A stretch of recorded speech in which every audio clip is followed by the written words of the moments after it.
Ce n'est pas réel, Jake.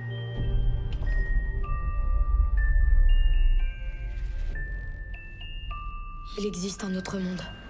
Je sais qu'il y en a un.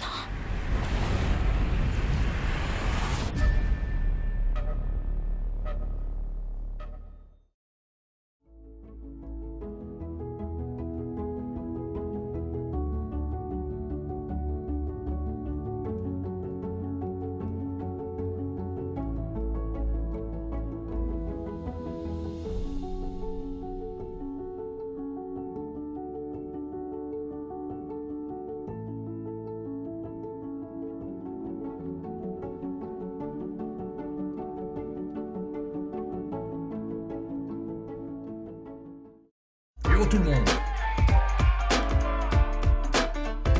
Entends mon Barça.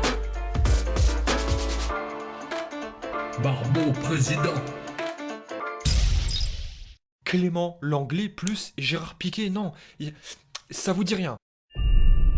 Ces visions, comme tu les appelles, tu vois quoi? Qui es-tu?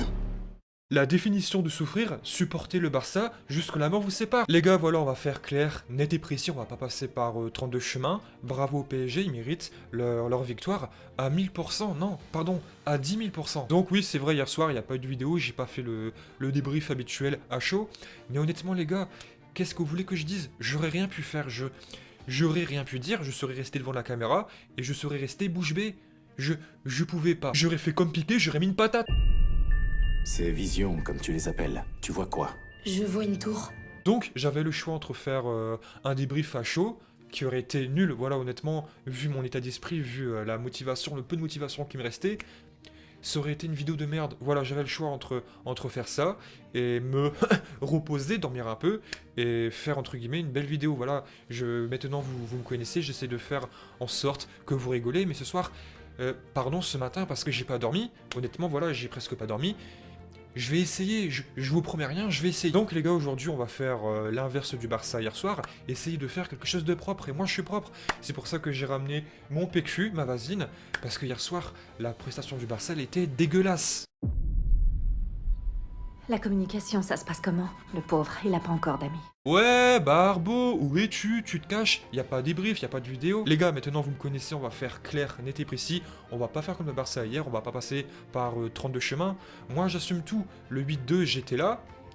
Et là, je suis encore là, je sais pas comment je fais, je sais pas où je tiens cette force. Honnêtement, hier soir, j'étais comme Léo, j'avais plus de force. Aujourd'hui, on va rester professionnel, on va rester sérieux, on va mettre un petit peu de vasine. Et voilà, essayer de passer un bon moment ensemble. Hier soir, si j'avais vraiment fait la vidéo, j'aurais traité des mères. Donc t'inquiète pas, c'est ce que je vais faire, parce que là, je suis obligé, je sais pas ce que mes homologues youtubeurs foot ont dit hier, et honnêtement, je m'en branle. Le Paris Saint-Germain mérite sa qualification à 1000%. Hein, quoi? Il y a un match retour?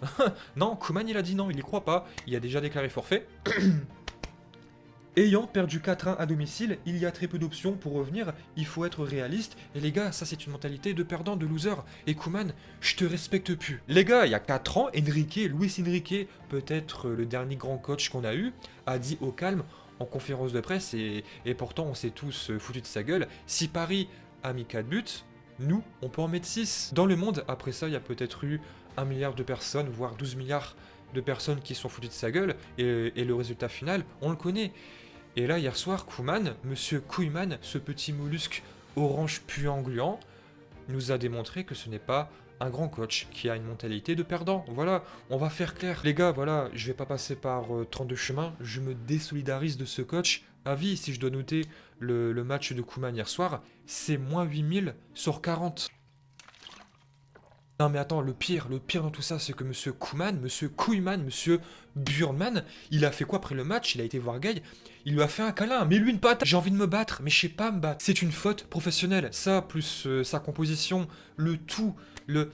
la prestation de Koeman hier soir, à tous les niveaux, c'est une faute professionnelle. Je ne crois plus en ce coach. J'ai cru en lui, c'est vrai qu'il a fait des bonnes choses au Barça, mais hier soir, c'était... J'arrive pas à comprendre. C'est vrai, on était en progression, et maintenant, on est tous en dépression. Et Koeman, aujourd'hui, il ne mérite plus aucune fellation, à part Busquets et l'anglais. Hein. Honnêtement, voilà, je vous l'ai dit plein de fois avant le match, j'étais pas confiant non plus, mais j'étais pas stressé. Les gars, j'ai vu la compo, c'était plus une compo, c'était une compote. J'ai envie de me battre, mais je sais pas me battre. Je dois apprendre. On va faire clair, net et précis. À la seconde où j'ai vu la composition, que j'ai vu que l'anglais allait être accompagné de Busquets et Piqué, j'ai perdu l'appétit, voilà. J'avais plus foi en l'humanité. Heureusement que j'avais déjà mangé. Gérard Piqué, voilà. À part tirer le maillot de Mbappé parce qu'il t'a dépoussiéré dans tous les sens, à part gueuler comme un putois, à quoi tu sers? À quoi t'as servi? Les gars, voilà, c'est grave. La dernière fois que Piqué a joué un match professionnel, Shakira était vierge et Jordi Alba avait des cheveux. Ça fait quoi? Ça fait 3 mois qu'il n'a pas joué un match. La dernière fois qu'il a joué, c'était face au Cochinelos. On s'est fait, je sais plus, 2-3-0. On s'est fait dépoussiérer, détruire dans tous les sens. Et là, ton match, pour l'instant, le plus important de la saison, tu le mets titulaire face à des monstres. Parce qu'hier soir, tous les joueurs du PSG, même les remplaçants, tout le monde, ont été des monstres. Et nous, on a été 11 poussins. Voilà, faut le dire, faut être honnête. Moi, je suis objectif, hein, j'assume. C'est vrai que des fois, je suis peut-être un petit peu dans l'abus. Mais les gars, faut être clair, net et précis. Hier soir, on méritait rien. Rien du tout. Donc Piqué s'est embrouillé avec tout le monde. Il s'est embrouillé avec Griezmann, Dest. Ok, c'est vrai, peut-être qu'il avait un petit peu raison sur la forme parce que on a été mauvais. Mais Piqué, putain, ferme ta gueule. Et les gars, voilà, je vous rappelle quand même que monsieur Gérard Piqué, après le 8-2, il a dit quoi face au Bayern? On doit assumer, si je dois partir maintenant pour faire place aux jeunes, pour le bien du Barça, je partirai. Putain, assume. Moi, aujourd'hui, c'est j'ai un message à faire passer à monsieur Piqué. Si vraiment t'aimes le club, hier soir, quand t'as vu la compo, quand t'as vu que Koeman, hein, monsieur Burnman, te faisait jouer en premier, tu lui aurais dit, non coach, je suis pas capable. Voilà, t'as pensé qu'à toi, t'as été égoïste. Tu n'aurais pas dû jouer ce match. Moi, je l'ai dit, j'aurais largement préféré mettre Mingueza. Alors c'est vrai, il est encore jeune, il a pas vraiment d'expérience. Mais lui, putain, il avait la hargne. Au moins lui, c'est vrai, il a des jambes. Alors c'est vrai que Dest, hein, il a pris l'eau. Voilà, on va être honnête, il a pris l'eau face à Mbappé, alias R9, hein, hier soir. Je sais pas, il avait une baguette magique dans les mains. Mais avant de critiquer Dest, c'est vrai qu'il est critiquable, il est encore jeune, il manque encore d'expérience. Mais Piqué, putain, t'as tout gagné, tu peux pas faire ça, c'est une faute professionnelle. Et les gars, on va faire clair, si aujourd'hui j'ai un message à faire passer à tous les supporters parisiens, parce que là, je suis convaincu que j'ai perdu tous les Barcelonais, que là, c'est plus des Parisiens qui vont se foutre de ma gueule. Et je vous autorise, c'est vrai, je vous autorise à vous foutre de ma gueule. Si j'ai un message à vous faire passer, Mbappé, prenez soin de lui, prenez soin de Kylian Mbappé. Arrêtez de sucer Neymar, je sais pas quoi, arrêtez avec lui. Protégez Mbappé. Vous avez été trop dur avec lui. C'est vrai que pendant très longtemps, il n'a pas été bon. Pendant peut-être 1 an, je sais pas. Mais Mbappé, c'est de classe mondiale. J'entends quoi? J'entends que Mbappé est surcoté. Oh, ça me rend fou. Tous les coachs, tous les présidents du monde rêveraient d'avoir Mbappé. C'est vrai qu'en 2017, on aurait pu l'avoir. Monsieur Bartomeu, ce putain de président de merde qui a rien foutu, qui a pensé qu'à son portefeuille, aurait pu avoir Mbappé en 2017, après le départ de Neymar. Il a fait quoi? Il a pris Dembélé. Et c'est vrai, Dembélé, Dembouz, notre cuistot préféré, je le kiffe, voilà, c'est le sang, je l'adore. Je le kiffe. Mais Dembélé, il est en progression. Mbappé est tellement monté haut, tellement monté très vite, qu'il était un petit peu je vais pas dire en régression, mais il stagnait. Mais hier soir, Mbappé a montré qu'il était un joueur de classe mondiale, qui peut faire mal à tout le monde. Et Dembélé, putain là, je l'en veux. En 2018, je l'en voulais par rapport au match de Liverpool, quand il a pas tué le match, quand il a pas tué le 4-0. Hier soir, on a eu 5 minutes de temps fort. Après le penalty de Messi qui a été merveilleusement bien transformé, peut-être qu'il avait faute sur De Jong. Voilà, je vais pas rentrer dans ce débat-là, peut-être qu'il y avait faute, peut-être qu'il y avait pas faute. Je sais pas ce que je suis en train de faire, je suis en train de m'énerver tout seul. Mais il y a eu 5 minutes de temps fort. Dembélé, il a profité d'une belle action, d'un mauvais temps de Paris, le peu de temps que Paris avait. Dembélé aurait pu tuer le match. Voilà, vous avez tous cette action-là en tête, il aurait pu tuer le match. Il a caressé la balle, et ça j'en ai marre. Donc c'est vrai que Dembélé, il a la troisième bombe nucléaire dans les mains, il peut faire Fukushima, il peut tout faire, il est monstrueux. Mais quand est-ce que tu vas faire les bons choix, que tu vas tuer le match? Je l'attends, j'en ai marre. Mbappé, c'est vrai, il a été quelques fois en galère pendant peut-être plusieurs mois. Mais putain, arrêtez avec lui, la prochaine fois que j'entends Mbappé surcoté, je vous jure, c'est un scandale. Hier soir, voilà, faut le dire, faut assumer. Il n'y a eu qu'une seule équipe. Il y avait 11 hommes, 11 géants. contre 11 poussins, 11 enfants. On a été minables. Et ça les gars, moi je vous l'ai dit, je sais plus, il y a 2, 3, 4 jours. Ça fait 2 semaines que je le dis, voire depuis qu'on sait que Barcelone va affronter le Paris Saint-Germain. Je vous l'ai dit, ça sera du 50-50. Mais l'équipe qui triomphera sera l'équipe qui aura le plus de couilles, le plus de courage, l'équipe qui aura plus de hargne. Et c'est ce qu'on a vu hier soir. Donc maintenant, on va revenir dans un sujet assez sensible. Hier soir, avant le match, hein, j'ai été dans un live sur YouTube. J'ai dit que moi, ma composition dans le milieu de terrain, je voulais pas de Busquets. Si on m'a sorti quoi?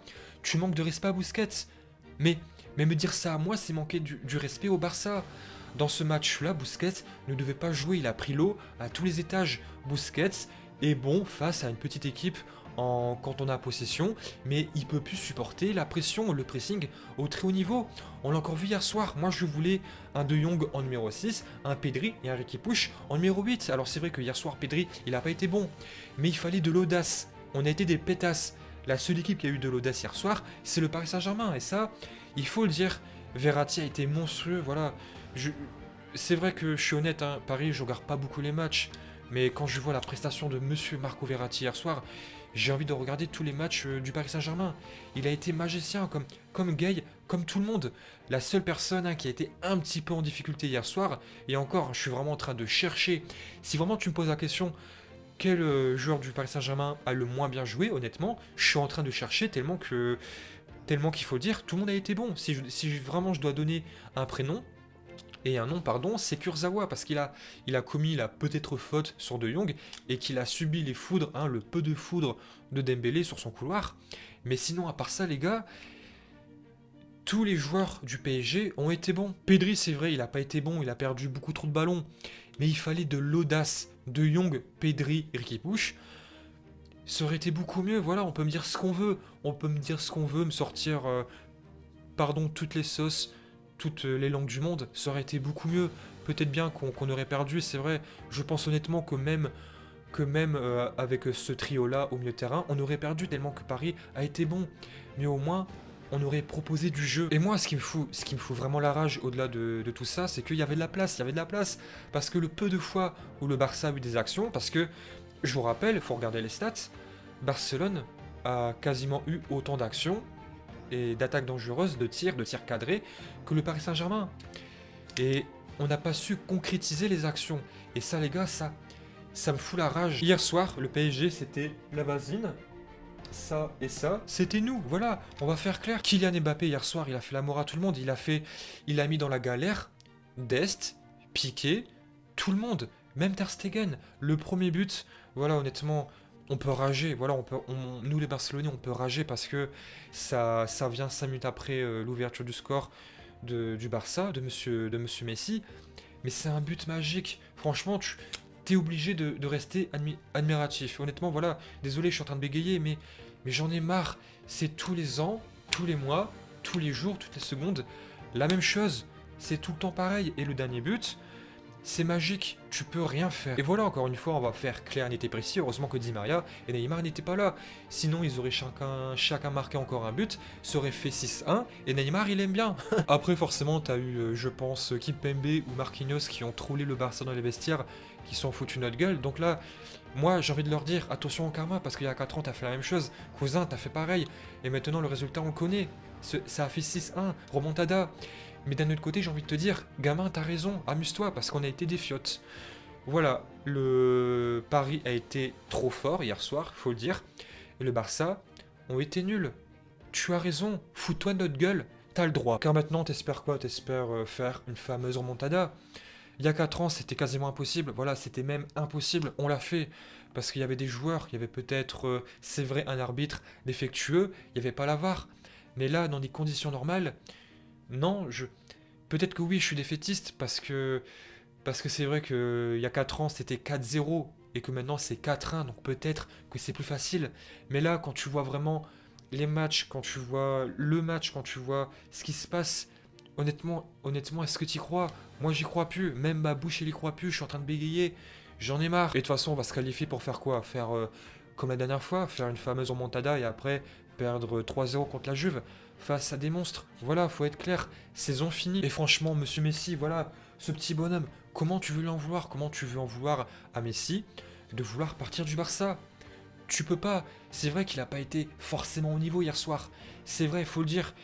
Mais tout seul, tu veux qu'il fasse quoi? Il peut pas changer toute la mentalité comme ça avec une baguette magique, voilà. Il peut pas. Le FC Barcelone est l'équipe la plus dure à pronostiquer au monde. C'est impossible. Tu penses que tout va bien, que tu vas revenir, il se passe des bonnes choses. Et 3 jours après, voilà, tu te fais broyer. Pourtant, tu avais fait une, je pense, bonne préparation, un bon match avant où t'as très bien joué, gagné dans une très bonne manière. À côté, t'as Paris qui n'est pas vraiment convaincant. Et après, voilà, le résultat, on le connaît. Où est le projet? Maintenant, voilà, faut attendre les élections, faut attendre qu'il y ait un gros ménage. Un nouveau président, Laporta, j'espère. Franchement, là, j'espère Xavi. Maintenant, j'en ai marre de l'anglais, j'en ai marre de Piqué, j'en ai marre, j'arrive pas à comprendre. Tu les mets face au Bayern, face à Liverpool, hein, je pense, si je me trompe pas. Tu connais le résultat. Ouais, Barbeau, t'exagères. Piqué, il est bon dans la relance. Mais pour relancer quoi? On n'a pas le ballon. Mais Mingueza, il va foutre une patate. Hier soir, Kylian Mbappé, voilà, peut-être que je suis en train de l'encenser parce que au-delà d'être barcelonais, moi je suis français, donc forcément j'aime Mbappé. Mais hier soir, il a montré qu'il était un joueur de classe mondiale. Il est reparti avec le ballon, au Camp Nou, avec la musique, avec l'hymne du Barça, je sais pas. C'est surréaliste. Mbappé a fait un exploit hier soir. Il a montré que même dans des moments difficiles, il peut être un joueur magique, extraordinaire, comme tous les joueurs, du Paris Saint-Germain, malgré qu'ils sont aussi capables de subir, car il y a 2 ans ou il y a 1 an, je sais plus, ils se sont fait remonter face à une D3 mancunienne. Mais voilà, hier soir, ils ont été trop forts, faut le dire, faut assumer, et on a juste à fermer notre gueule. Donc Mbappé est reparti avec le ballon du match, mais voilà, il est reparti aussi avec les couilles de Monsieur Koeman. 0 burn hier soir, faut le dire. Où elles sont? Et voilà, c'est un moment triste, il faut assumer et fermer notre gueule. Et puis voilà. Il est où tout le monde?